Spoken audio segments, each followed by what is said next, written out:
let's begin. Um, so I've been wanting to do something for a while. Start some kind of podcast or something. I used to make some videos, just kind of messing around, kind of thing. Um, it was like 10 years ago, and then lately, I'm like, I want to kind of do some more of that. So I stream on Twitch and I put videos out on YouTube, TikTok, Facebook, Instagram of my usual streams. I usually stream video games. I used to stream a little bit more, but right now my setup is limited. Kind of limited to what I can do. Um, so this is basically what I'm working with. I'm trying to do what I can with what I got. So I had this idea in mind just to do like a weekly podcast. So what I'm gonna basically what I'm gonna do is I will stream it on Twitch live, and then I will take and upload that as like that will be the podcast. I will upload that elsewhere, um, anywhere I can. Um, so right now I'm kind of thinking weekly. I'm not sure what day of the week. I wanted to start this a couple weeks ago, but some things came up, and I procrastinate a lot. I get distracted very easily, so that's kind of why I haven't done this yet. Um, so basically, just a weekly podcast of talking about things in the news that I come across that I kind of would like to share with people. I'm a big sharer.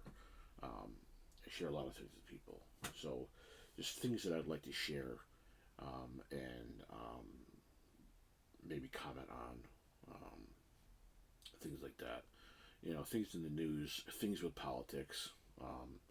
So today, I have some things to talk about, and then just general news things, and then there's something that I'll bring up that we'll kind of look at a little bit more, not really in depth, but more than just you know look at, give my thoughts on. Okay, so let's get started. All right.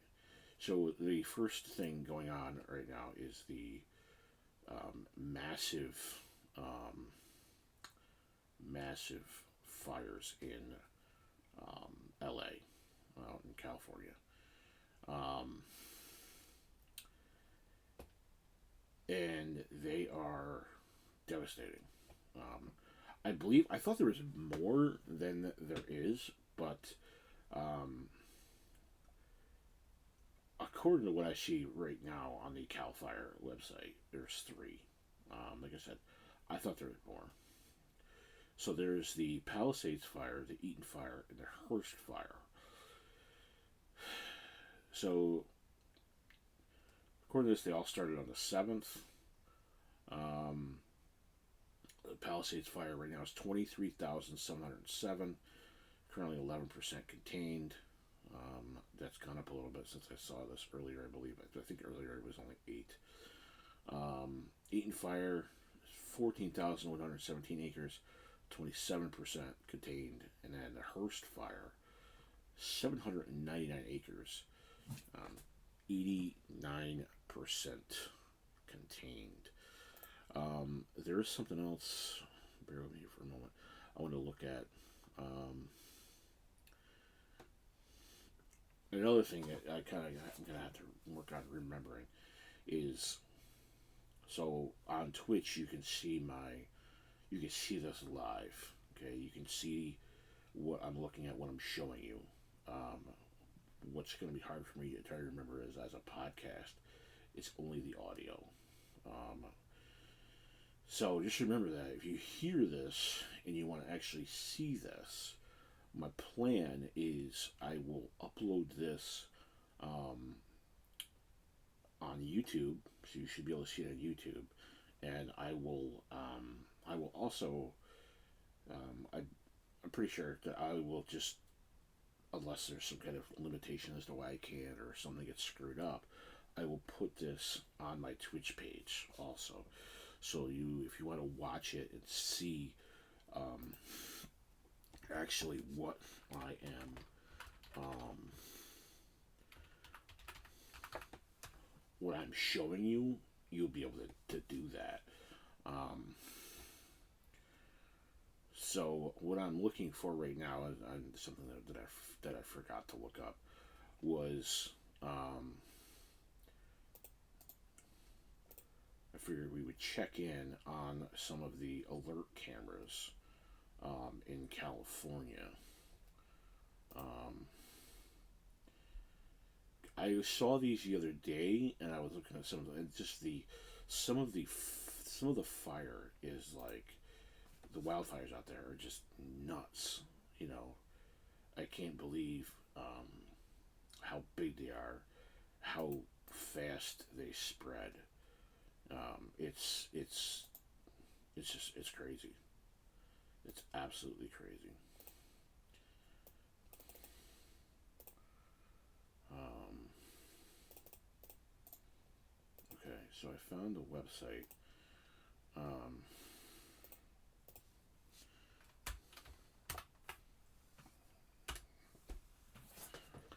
and if you want to go to the website, if you're hearing this the audio only, you can go to cameras.alertcalifornia.org, and you can. There are. I mean, I don't know how many cameras are. There are tons and tons and tons of cameras. Um,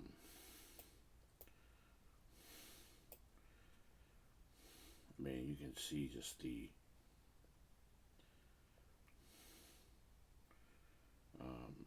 amount of cameras.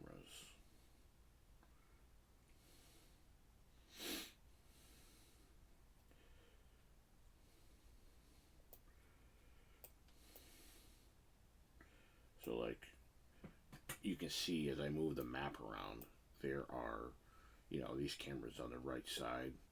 Um, you can basically it shows you, gives you a little thumbnail for what cameras are in the map.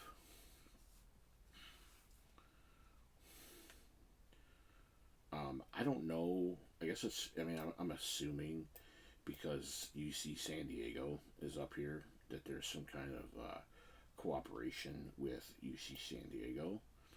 Um, there's like a sponsorship or something like that, I assume. But some of these cameras are really cool, and you can see some of the logos here on the thumbnails. Cal Fire, they're Cal Fire cams.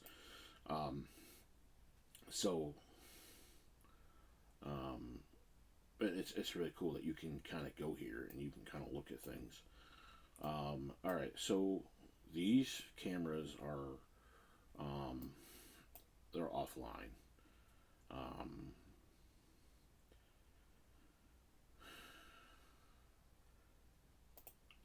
I was able to look at them the other day, but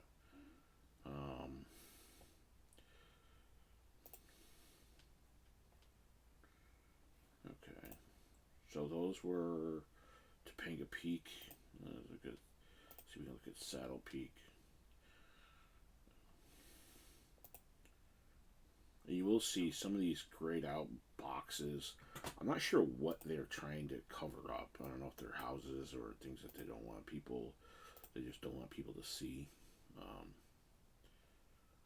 but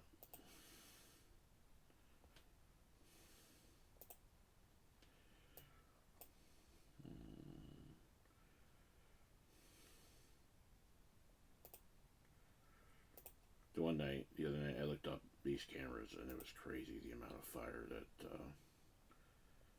you could see.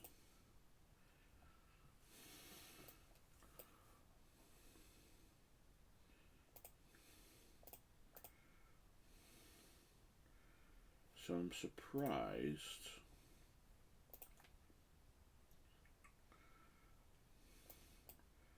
I don't see any.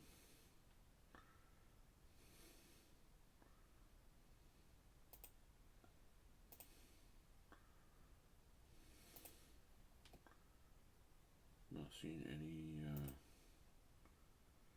Maybe I'm just not looking at the right cameras. I don't see any fire.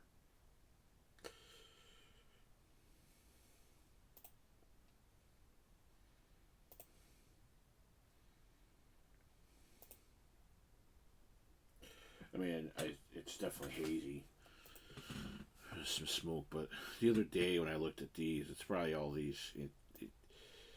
So when I looked at was able to look at some of these the other day, like the Temescal Trailhead, West Ridge, the Canyon Back Trail. The fire was super close to those cameras. Super, super, super close to those cameras. So also they might have taken those cameras offline for for various reasons or whatever. Also, there are some power outages in the area, in those areas there. So I've given you the updates on the fires currently. Um,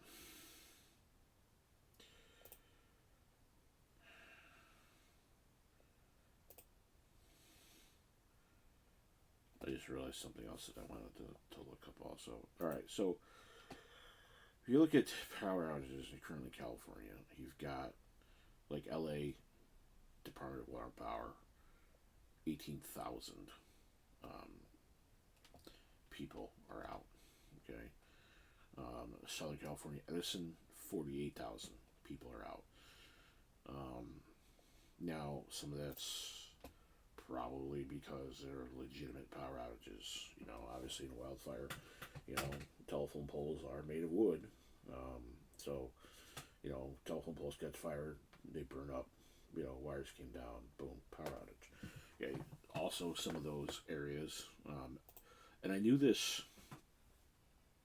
before, obviously, that they shut power off there, but I didn't know they had an actual, name for it. Okay. So, public safety power shut off. Okay.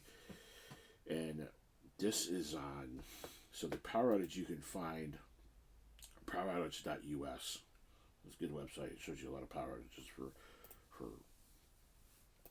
across the country. Okay, so I went to, this is Southern California Edison. Their website is sce.com. So what is a public safety power shutoff? It says the threat of wildfires in California is real and growing, with 1/4 of SCE's service area in high-risk fire areas. Keeping our communities safe by preventing wildfires is a top priority. Okay. One critical tool we use to prevent wildfires is the public safety power shutoff, in which we may temporarily shut off power to your neighborhood during dangerous weather conditions to prevent our electric system from becoming a source of ignition. These safety shutoffs are a measure of last resort for keeping you and your community safe. It says, tool of last resort, we base PSPS decisions on data gathered from fire scientists and meteorologists forecasting dangerous wildfire conditions, and on real-time information from our crews in the field. We understand that a PSPS event can create hardships for affected customers, and a decision to shut off is never taken lightly. Okay, so current status. Okay, so currently, Kern County 326 customers, LA County 26,028, Orange County 2,678, Riverside County 5,827, San Bernardino 8,318, Santa Barbara 2,078, and Ventura County 838. Okay, so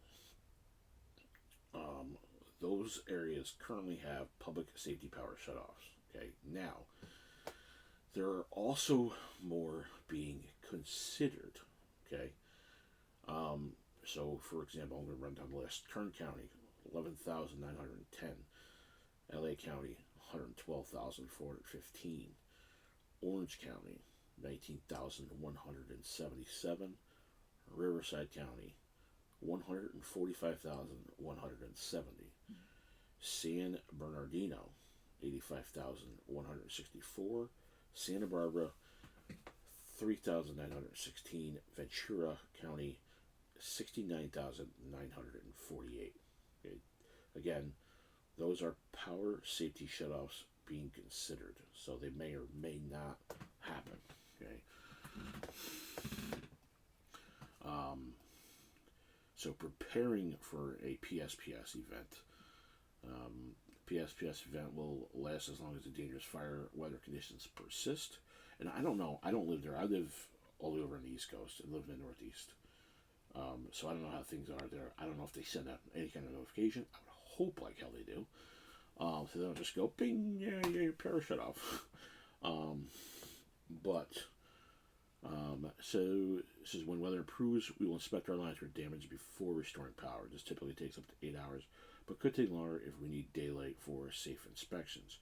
Most recent information on estimated restoration ranges may always be found on the outage map. Okay.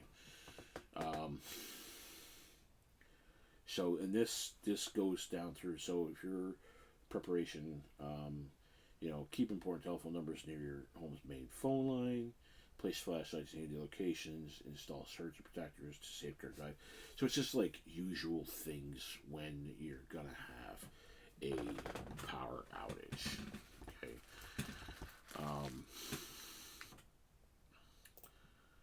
So that's the same list that I went over. Okay. So another thing that I wanted to look at is the article that I saw that said that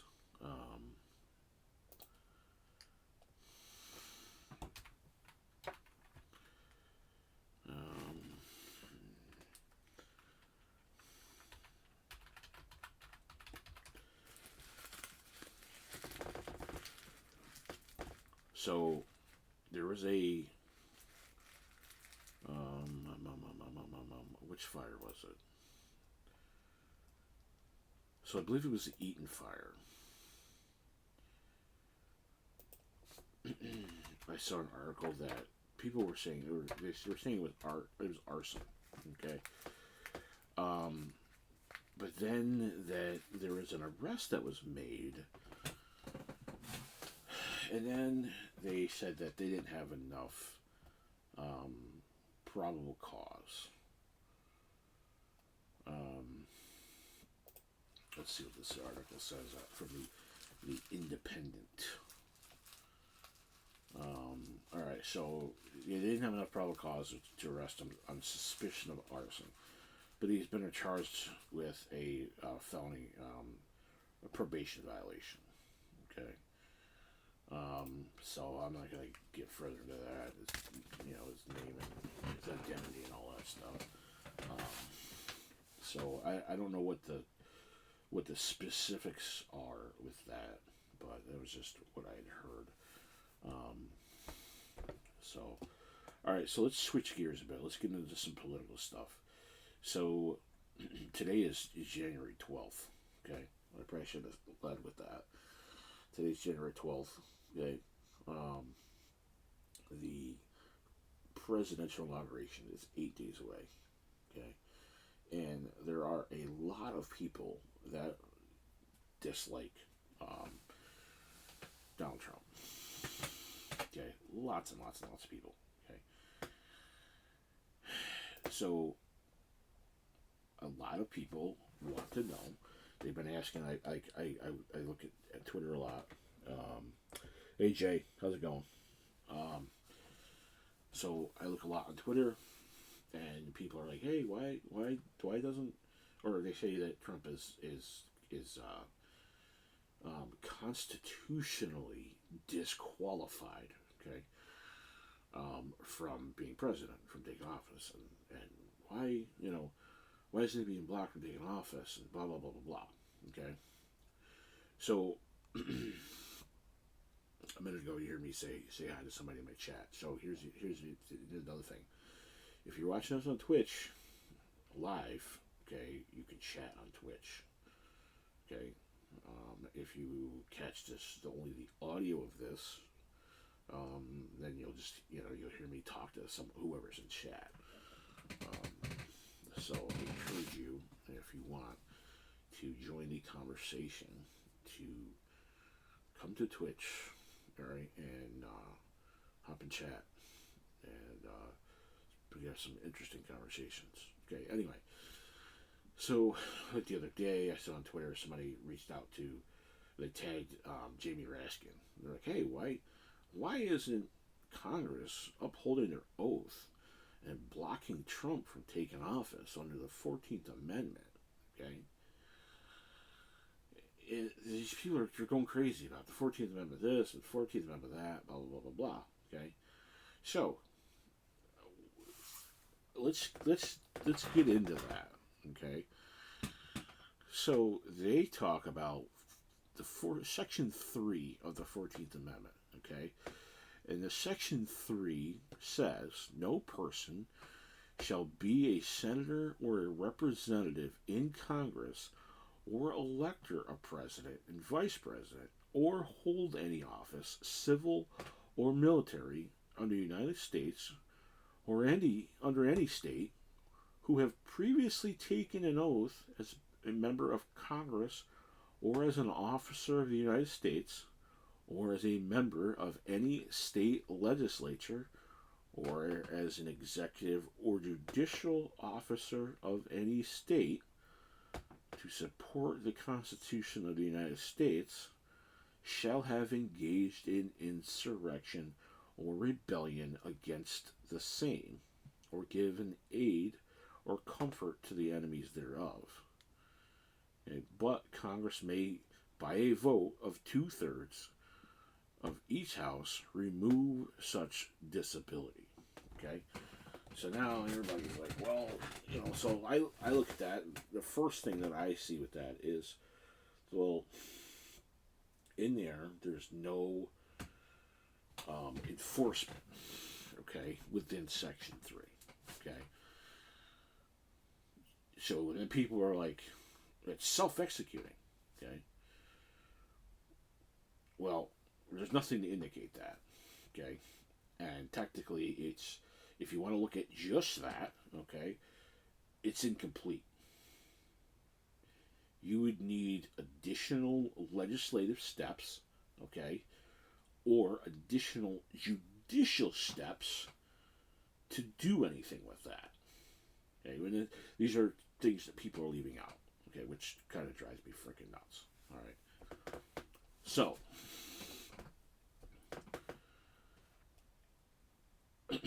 since we're in the 14th Amendment, okay, let's go from Section 3 to Section 5, okay? Now, Section 5, the people that make this argument, they conveniently leave out Section 5, okay? And you gotta ask, why would they do that, okay? Well, this is why. Section 5 says the Congress shall have the power to enforce by appropriate legislation the provisions of this article, okay? So, no, it's not self-executing, okay? Get out of here with your BS, okay? Congress can take action, okay? That's the process, okay? Section 5, Congress shall have the power to enforce by appropriate legislation the provisions of this article, okay? So Congress can take action and say, hey, under Section 3, you led insurrection, blah, blah, blah, blah, blah. Okay, so on and so forth. Okay, now here's the thing. Okay, as far as I know, people can correct me if I'm wrong.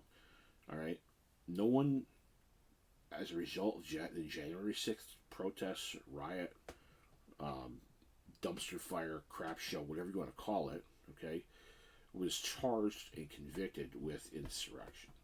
Okay, so if you want to look at an insurrection, okay, let's look at this article. Okay, FBI finds scant evidence the U.S. Capitol attack was coordinated. All right, so the FBI has found scant. This is from Reuters. Okay, I believe AP has something out similar. Okay, Um, the FBI has found scant evidence that the January 6th attack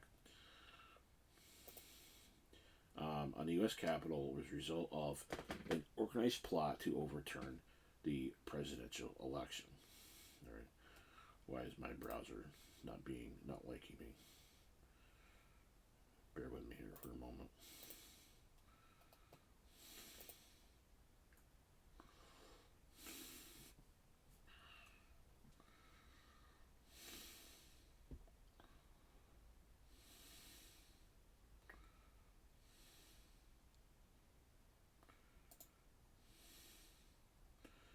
For some reason I had a...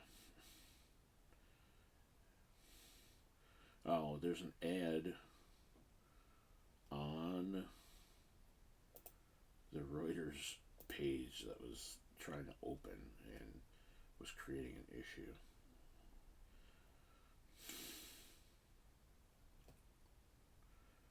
That's why.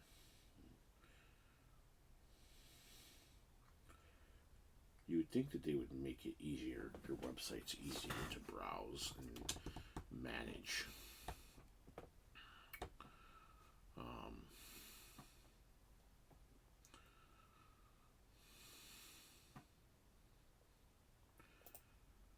Bear with me here for a moment.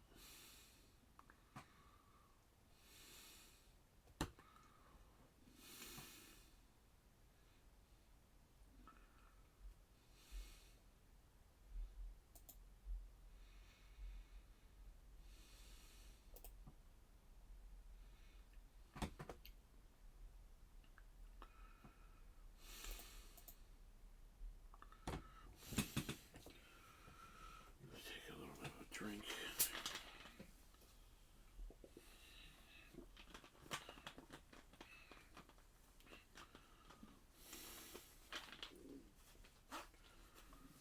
So the Reuters website is not, it's kind of duking it out with Google Chrome at the moment. Okay, so though the article continues, so though federal officials have arrested more than 570 alleged participants, the FBI at this point believes the violence was not centrally coordinated by far-right groups or prominent supporters of then President Donald Trump. According to the sources who have been either directly involved in or briefed regularly on the wide-ranging investigations. Okay. 90 to 95%, this is a quote, 90 to 95% of these are one-off cases, said a former senior law enforcement official with knowledge of the investigation. Then you have 5%, maybe, of these militia groups that were more closely organized. But there was no grand scheme with Roger Stone and Alex Jones and all these people to storm the Capitol and take hostages. Stone, a veteran Republican operative and self-described dirty trickster, and Jones, founder of a conspiracy-driven radio show and webcast, are both allies of Trump. And that's opinion of whoever wrote this article. Okay, by the way, that's not me saying that. This is Reuters. Had been involved in pro-Trump events in Washington on January 5th, the day before the riot. Okay? This page keeps going on a response. I'm going to end up closing it probably. Because it is messing things up.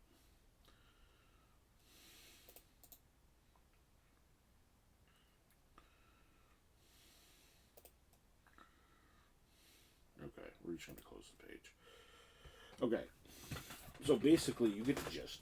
The FBI found scant evidence. Okay. So if we go to insurrection, and my browser just stopped working again. Okay, the definition. Okay, if you go to the Cambridge Dictionary, okay, insurrection. An organized attempt by a group of people to defeat their government and take control of their country, okay? Usually by violence, okay?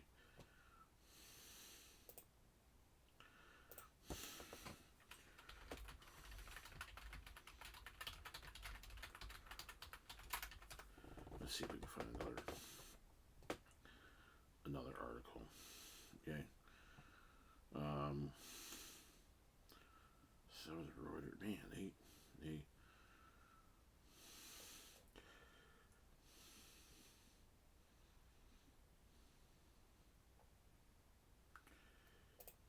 so there's a, if you Google it, it comes up with a PDF on the House.gov website.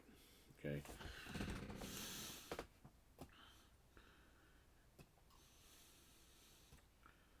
So comes up from the Washington Examiner. It's the commentary editor for Con Carroll writes out this article and talks about how that basically what they're saying is there was no insurrection. All right. If you go back to the definition, okay, organized attempt, okay, and then you look at what they say. Okay, you go back to the quote. 90 to 95% of these are one-off cases. Okay, so there's no, there was no broad, there's no grand scheme. Okay, so, all right. So then, if we go from there to the impeachment trial, the second impeachment trial of Trump. All right. So this is another detail that people, I don't know if they just choose to leave it out or they don't think about it, don't know, don't realize, whatever it is. Okay. But this is something that doesn't get brought up. Okay. And I tend to think that maybe they just don't realize or don't know. Okay. But the second impeachment, okay, the charge there, okay, was incitement of insurrection. Okay. Now that's what an impeachment basically is. Okay. If we go to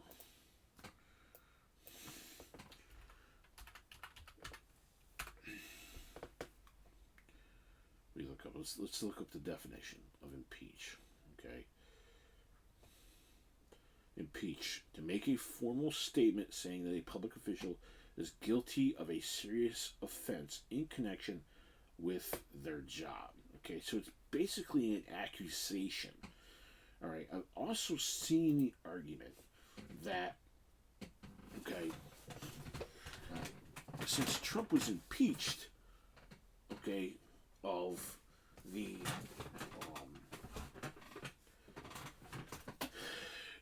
he was impeached for that.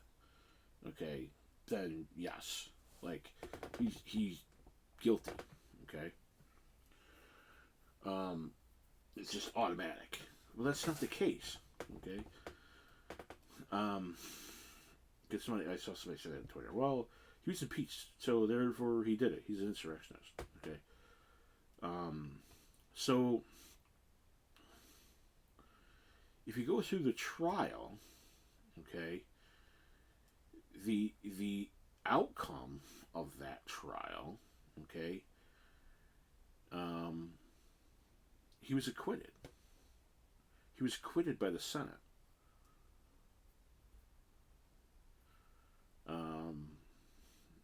So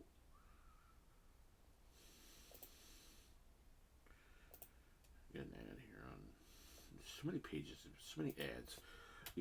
They make their websites almost unusable.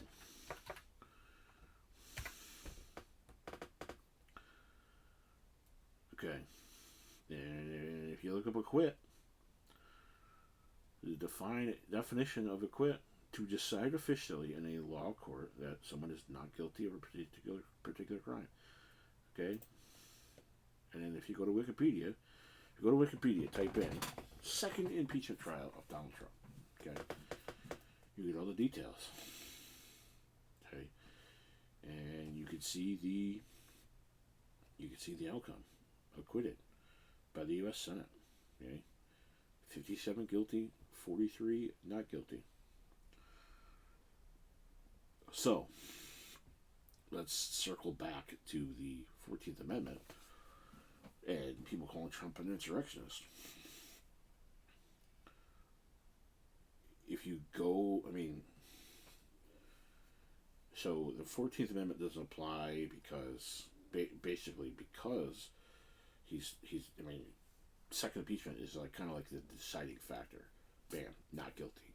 Okay, and there was no insurrection, so I mean, they didn't find evidence of one. So how can you say, well, hey, why can't we use the 14th Amendment? Okay, um, it'd be kind of interesting for them to try to make that case, but I don't think it would go anywhere. I mean, how do you make the case when you really can't? Okay, it'd be a waste of time, right? And I think that there would be people that would kind of go into like, they would pull out every excuse possible, you know, to try and make that fit, to try and make that case. And that's just not. You can't. You can't. I mean, it's a dead issue. So I don't. I just like I say, I don't understand why they do that. All right, so let's move on. Something else Trump related. Something else that I saw that I have hopes for. So this article, this particular article is from the AP. All right, Democratic Senator John Fetterman to meet with Trump at Mar-a-Lago. Okay, so I don't really know much about Fetterman. Okay, I like his approach for his wardrobe. I know a lot of people give him flack because he wears like sweatshirts and shorts all the time, like hoodies and sweatshirts. I wear a t-shirt and shorts all the time. Okay, I mean, if I was a elected official, that's what I'm comfortable in. I would rock that all the time if I could. I mean, that's how I am. That's comfortable for me. I mean, you think about it. If you're wearing a suit and tie all the time and you're not used to that, like me, like if I had to wear a suit and tie all the time, I would be totally uncomfortable. I wouldn't be able to get, work done, and be effective and be efficient. If I am uncomfortable all the time and wearing a suit that I'm not used to wearing and is uncomfortable, you know, so I think it's kind of cool. Yeah. I mean, there are the argument can be made. Yeah, it's disrespectful in some situations. Blah blah blah. You want to you want you to look your appearance to look professional. But at the same time, um, you know, I think I would be more efficient if I could just be comfortable. All right, so let's go on to the article. So Pennsylvania Senator John Fetterman will become the chamber's first Democrat to meet with President-elect Donald Trump since the election and plans to travel to Trump's private Mar-a-Lago resort in Florida. A trip marks Fetterman's continuing evolution from a leading surrogate for President Biden into a Trump-friendly lawmaker since Trump won the premier battleground state of Pennsylvania in November. Fetterman since has shown surprising warmth to Trump.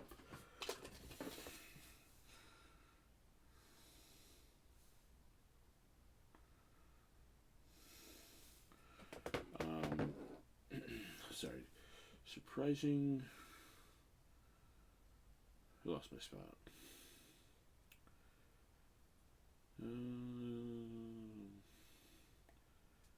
Fetterman has shown surprising warmth to Trump, complimenting his political appeal, agreeing with him on some policies, and embracing some of Trump's would-be cabinet nominees. Let me turn on my volume just a little bit. So Fetterman said in a statement Thursday that Trump invited him to meet and that he accepted. I'm the senator for all Pennsylvanians, not just Democrats in Pennsylvania, Fetterman said. I've been clear that no one is my gatekeeper. I will meet with and have a conversation with anyone if it helps me deliver for Pennsylvania and the nation. Okay? I think that's awesome. I applaud him for that. I think that we need to unify and work together. I know Trump is a controversial person, and people don't like him, and there's going to be a lot of resist. Um, you know, they don't want to. They don't want to make progress. They don't want to get things done. All they want to do is block Trump and resist him. Um, and I think they kind of lose. They take their personal feelings for Trump, okay, and they forget what they're there for, okay. They forget the people that put them in that position, okay. Um, at the end of the day, we need to get things done, okay. You're put there for a job to do the job, okay. Run the country, get things done, all right.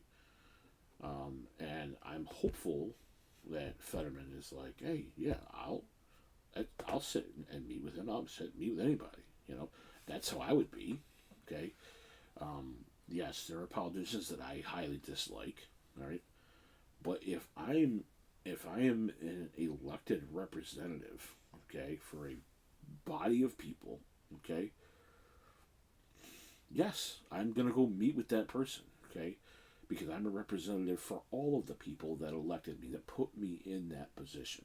Okay, not just the people that are part of the party that I'm associated with. Okay, so I applaud him greatly for that, and I have hopes that's a good beating, and that there is a lot of good that comes from that. That's a good beating, and that there is. Okay, so let's go to our next article. Our next article is political related as well.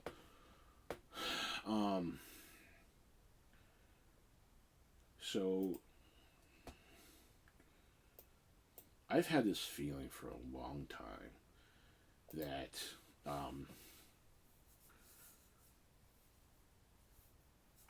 I wish we had a political like a presidential candidate that was amazing, that came out that both parties could get behind. Not just both parties, because I feel like, I wish there was yes, there are two main parties, okay, but there are also other parties, plus you get independents, okay. But I wish that there was a presidential candidate that would come out that everyone could get behind, okay. It just like made me feel like excited, you know.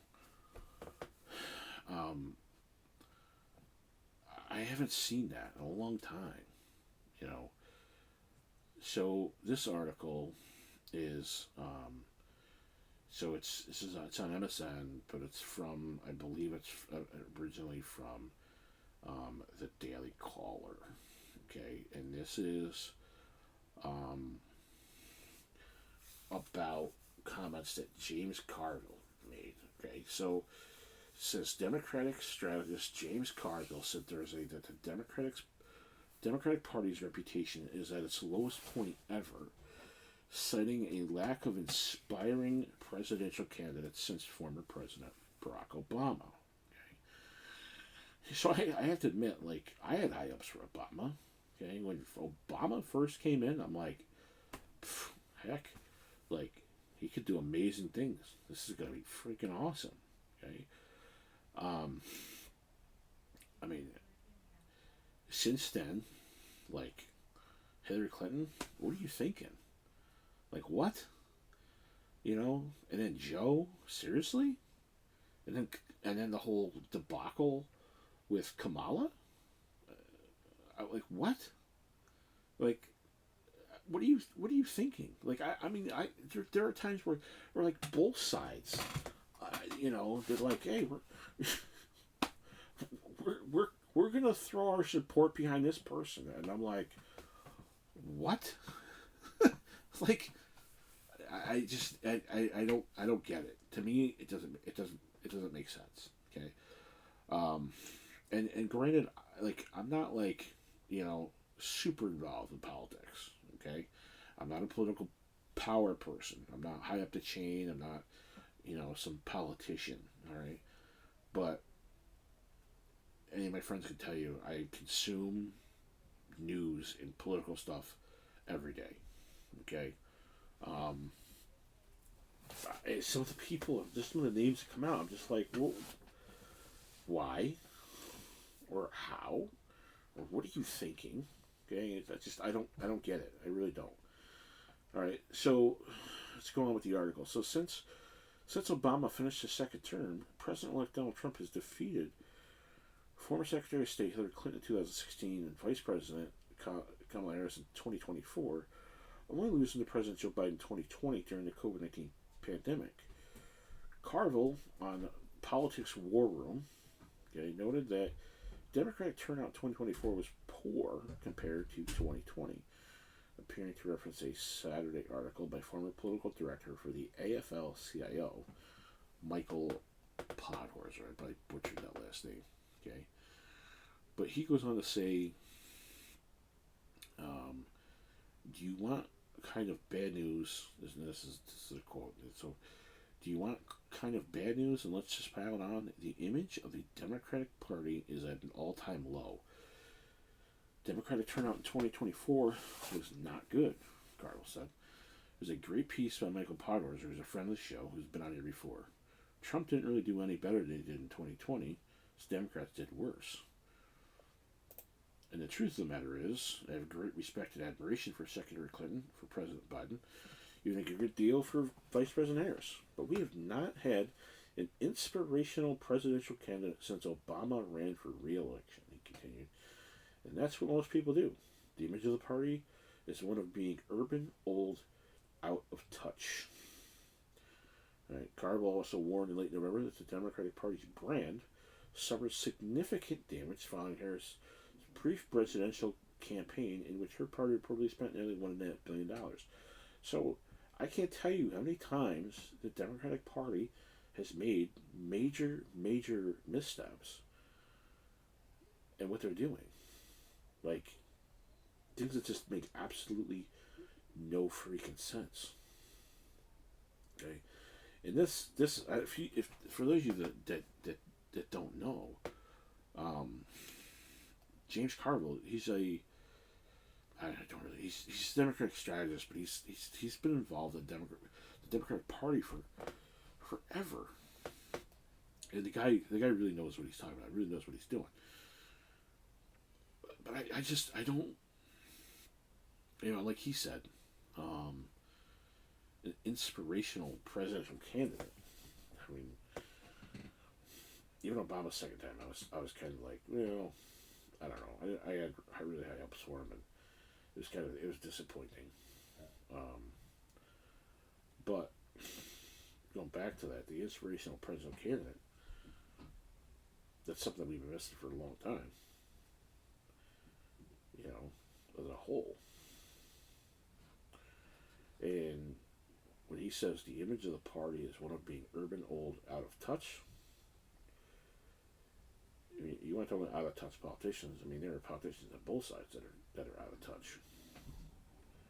They just kind of like lose, touch with reality, with what real world, real life stuff is.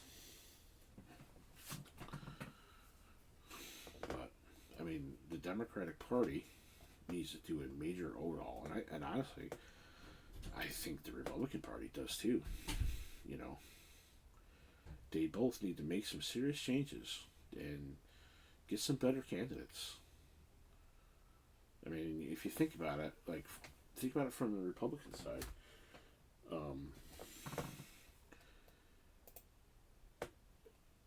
After think of 2028. Right now, I mean, yeah, somebody could make a come out of nowhere, but I don't know. I can't. If you were to say who could you see being president right now? No idea. is not there's not a single person that I would be like, hell yeah for, okay, and it really really sucks. Okay, so moving on. I saw this article and I was like, what the frick? All right, this is from the Daily Wire. All right, Biden admin issues sweeping ban on natural gas hot water heaters. Okay, so it's not all of them. All right, so don't like freak out, run around like your hair is on fire. Okay, it's only some of them. Okay, so the Biden administration has finalized a rule that would ban most natural gas hot water heaters. Restrictions that critics say are sure to raise the cost of similar appliances. Okay, the Department of Energy published the finalized rule in the Federal Register the day after Christmas, but did not send out a press release or other public announcement, as in the case of past regulations, according to the Washington Free Beacon. Okay, so me and my inner conspiracy theorist, okay, why would you finalize it, all right, in the Federal Register the day after Christmas? Why choose the day after Christmas, okay?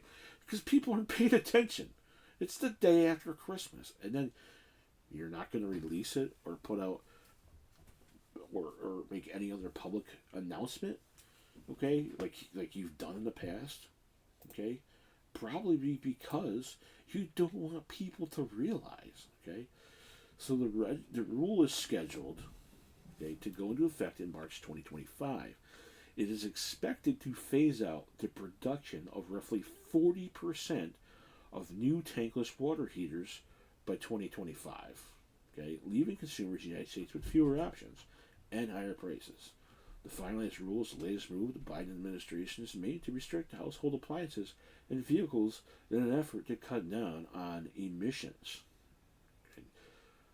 The object of these rules is to reduce consumption of natural gas, a goal of the Energy Policy and Conservation Act of 1975, signed into law when America had to import oil and natural gas. Now, however, America is one of the world's largest energy producers. The Heritage Foundation's Diana Furtgott Roth wrote in the Daily Signal, I have no idea how to pronounce that name. I am totally sorry. The law is outdated and should be repealed. Okay. Biden has used his executive branch powers to regulate your household appliances because Congress, which answers to the people, refused to pass such restrictive laws. She wrote. I don't know. Okay, so the article continues. Matthew Agen, or again, it's Agen, the American Gas Associate's chief counsel for energy, blasted the new rule in the December 18th statement accusing the Biden administration of violating the Energy Policy and Conservation Act, the EPCA, with the sweeping ban. So, quote, DOE's decision to ban an entire segment of instantaneous water heaters is deeply concerning and irresponsible. Hagan said the final rule is a violation of the EPCA, which prohibits DOE from promulgating a standard that renders a product with a distinct performance characteristic unavailable. Okay.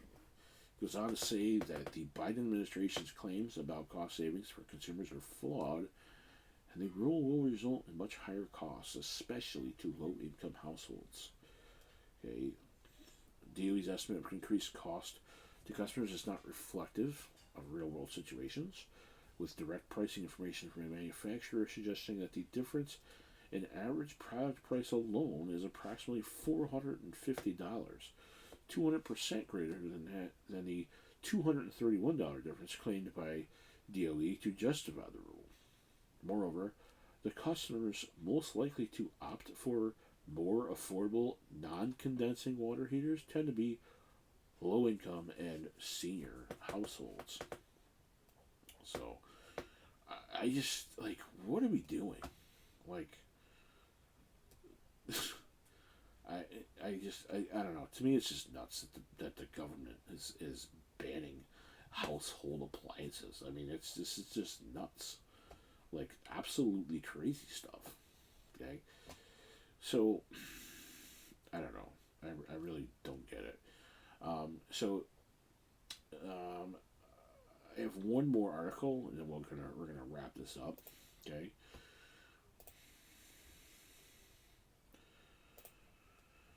Okay. So this is from CNN. Okay. 41% of companies worldwide plan to reduce workforces by 2030 due to AI. All right. So the article goes, artificial intelligence is coming for your job. 41% of employers tend to downsize their workforce as AI automates certain tasks, a World Economic Forum survey showed Wednesday. Out of hundreds of large companies surveyed around the world, 77% also said they were planning to reskill and upskill their existing workers between 2025 and 2030 to better work alongside AI. According to findings published in the WEF's Future of Jobs report. But unlike the previous 2023 edition, this year's report did not say that most technologies, including AI, were expected to be a net positive for job numbers. Advances in AI, sorry, I have an ad here I have to get rid of. Advances in AI and renewable energy, and renewable energy, are reshaping the labor market, driving an increase in demand for many technology or specialist roles while driving a decline for others, such as graphic designers, the WEF said in a press release, ahead of its annual meeting in Davos later this month. Okay. Writing in the wide-ranging report, Sadia Zahidi, the firm's managing director, highlighted the role of generative AI in reshaping industries and tasks across all sectors. The technology can create original text, images, and other content in response to prompts from users. Okay, quick side note. I can't imagine, okay? I can't imagine. So this says, where does it say? Where does it say?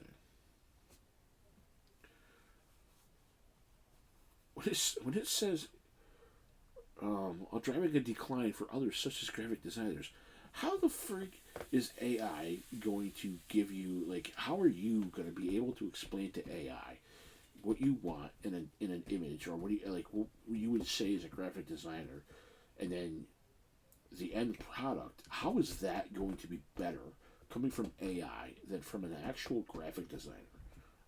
I don't understand that. I don't. Okay. You know what I'm saying? Like, I don't think I can prompt, okay?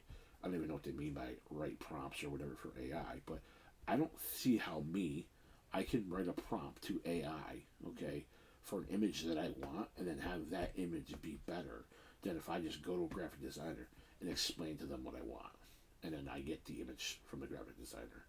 I don't see how AI is going to be better in that situation. Anyway, okay, the article continues. Postal service clerks, executive secretaries, and payroll clerks are among jobs that employers expect to experience the fastest decline in numbers in coming years, whether due to the spread of AI or other trends. How? Postal service clerks. Okay, let's think about this for a second. You go to the post office, okay, you need to mail something. How is the AI going to sell you a stamp? How is the AI going to sort your mail? Okay. I get like the big time mail sorters at big mail facilities, but I'm talking to your local post office, okay? The person that takes the mail and puts it like in your PO box, okay? Or better yet, the mail carrier. Again, it's not a postal service clerk, but like what? I look at AI as like it's a computer. I don't get that. But anyway, So I'll repeat that. Postal Service clerks, executive secretaries, and payroll clerks are among jobs that employers expect to experience the fastest decline in numbers in coming years, whether due to the spread of AI or other trends. Okay. Um, the presence of both graphic designers and legal secretaries are just outside the top 10 fastest declining job roles, a first-time prediction not seen in previous editions of the Future Jobs Report, may illustrate Gen AI's increasing capacity to perform knowledge work.